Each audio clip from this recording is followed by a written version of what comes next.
Cuentos de la Alhambra, de Washington Irving. Economía doméstica.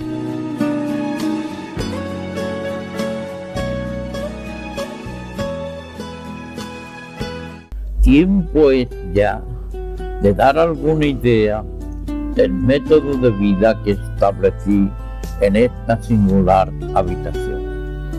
El Palacio de la Alhambra está al cuidado de una buena vieja llamada Doña Antonia Molina, pero más conocida con el nombre familiar de la tía Antonia.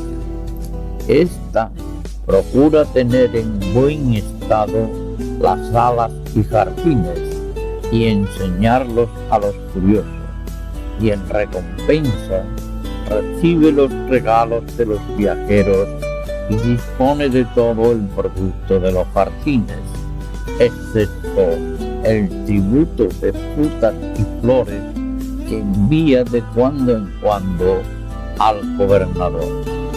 Esta buena mujer y su familia, compuesta de un sobrino y una sobrina, hijos de dos hermanos suyos, habitan un ángulo del palacio.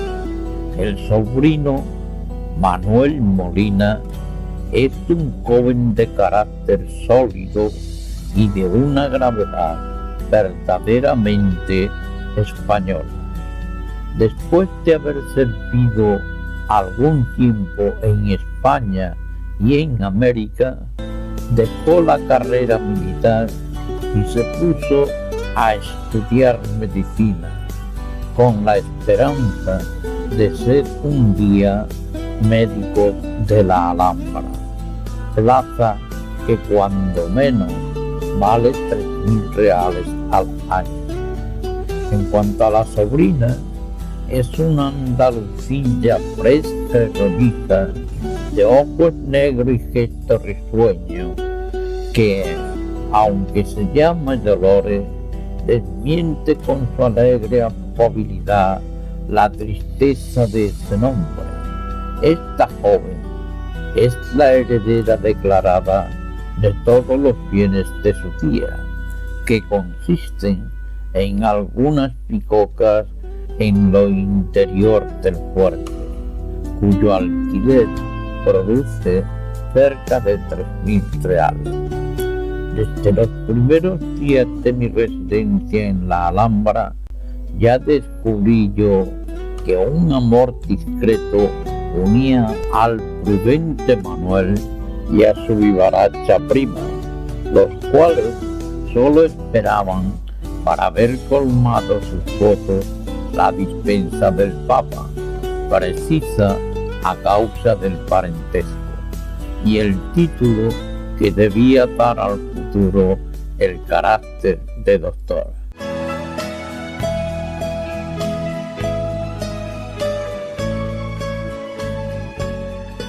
Concerté con la señora Antonia todo lo relativo a mi habitación y asistencia, y quedó convenido que la gentil Dolores cuidaría de mi aposento y me serviría a la mesa.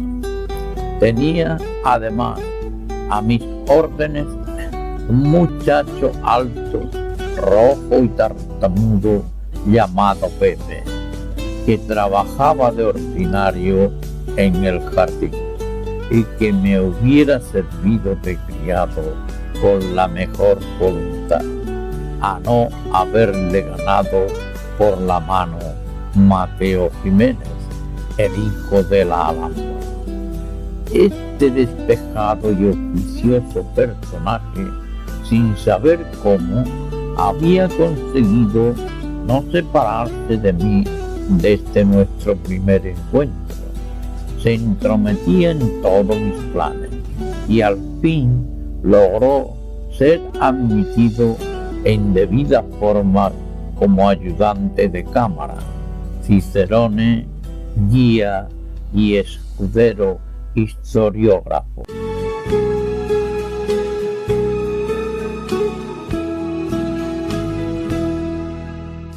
Me había sido preciso mejorar el estado de su guardarropa para que no afrentase al amo en el desempeño de sus diversas funciones. Y en consecuencia, bien como la serpiente deja la piel, había él dejado la vieja capa parda, y con no poca sorpresa de sus camaradas, se presentaba en la fortaleza con una chaqueta y un sombrero andaluz muy gracioso. El principal defecto de Mateo era un celo excesivo y un deseo inquieto de ser útil, con lo que llegaba a hacerse inoportuno. Como no dejaba de conocer que casi me había forzado a admitirle en mi servicio y que mis costumbres sencillas y tranquilas hacían de su empleo un beneficio simple, daba tormento a su ingenio para hallar los medios de hacerse necesario a mi bienestar interior.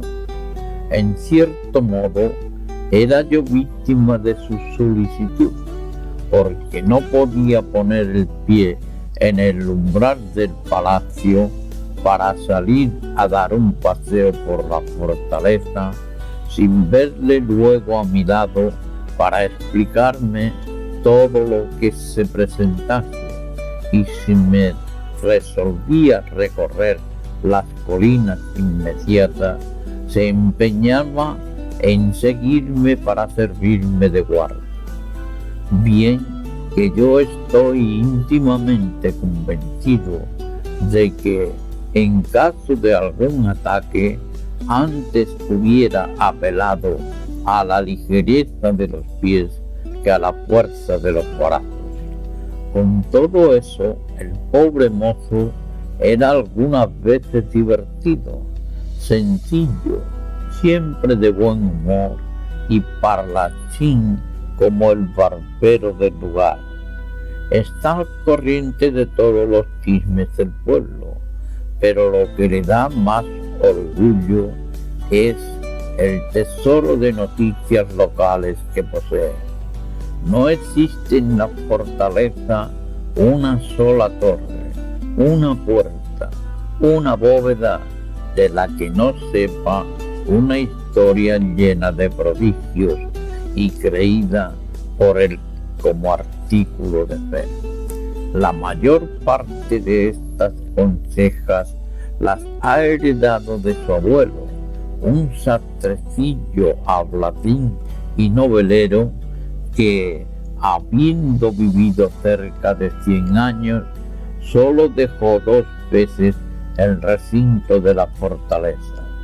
Su tienda fue por más de un siglo el punto de reunión de un enjambre de venerables chuzonas que pasaban allí una parte de la noche hablando de los tiempos antiguos, de los acontecimientos maravillosos y de los misterios del edificio. Toda la vida, las acciones, los pensamientos del sastrecillo historiador habían quedado encerrados en los muros de la Alhambra. Aquellos muros le vieron nacer, crecer y envejecer. Allí halló su existencia, allí murió y allí fue enterrado. Mas, felizmente para la posteridad, sus tradiciones no murieron con él. El auténtico Mateo, cuando era mozalbete, escuchaba embelesado las narraciones de su abuelo y de las viejas que formaban su tertulia, y de este modo acumuló en su cabeza un tesoro de conocimientos verdaderamente preciosos sobre la Alhambra, conocimientos que no se hallaban en ningún libro y que en realidad son dignos de la atención de todo viajero curioso.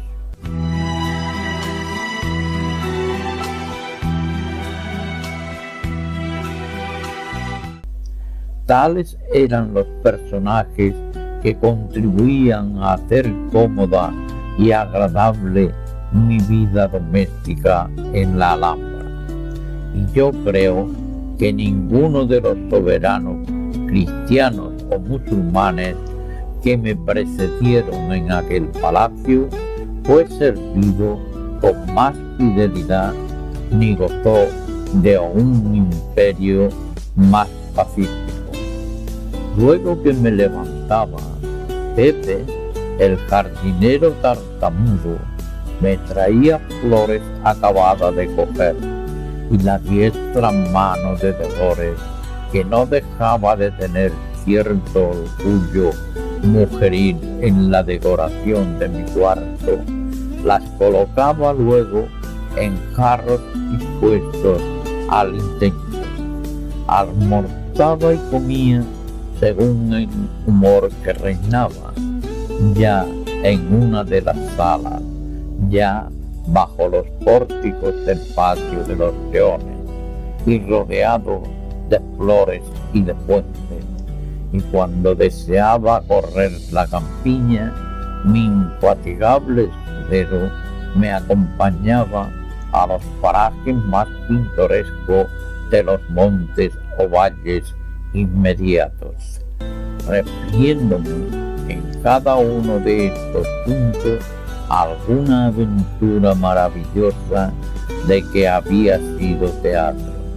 No obstante, mi afición a la soledad solía interrumpir la uniformidad de la mía, pasando algunos ratos con la familia de doña Antonia, que se reunía de ordinario en una antigua cámara morisca que servía de cocina y de salón. A un extremo de la pieza estaba una chimenea groseramente construida, cuyo humo había tiznado las paredes y borrado casi del todo los arabescos. Al otro había un balcón que caía a la orilla del Tarro y daba libre entrada a la fresca brisa de la noche.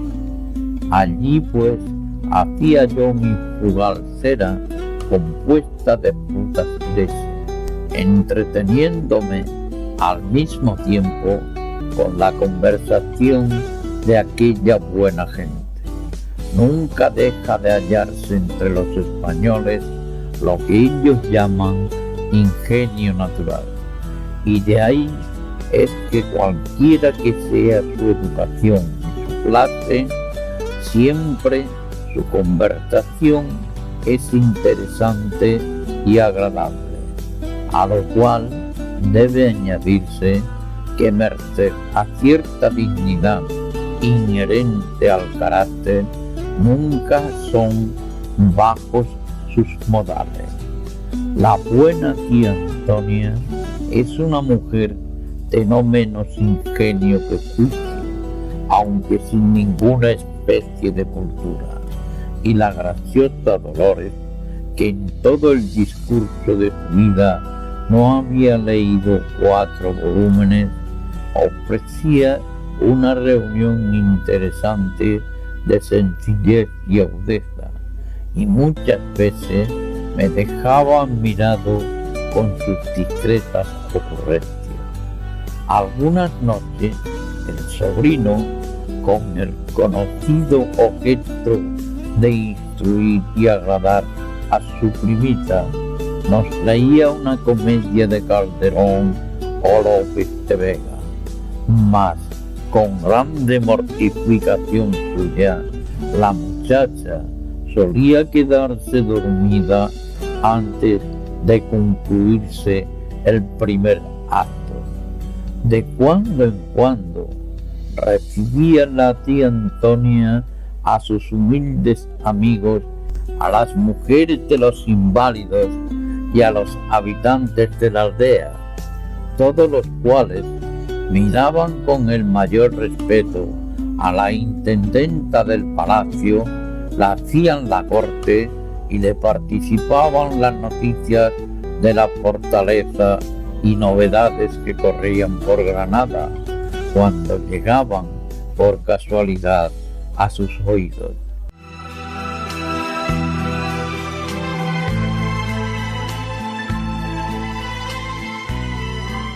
En estos corrillos de vieja he aprendido yo muchas veces hechos curiosos que me han ilustrado mucho sobre las costumbres del pueblo español, instruyéndome en ciertas particularidades muy interesantes de los usos locales.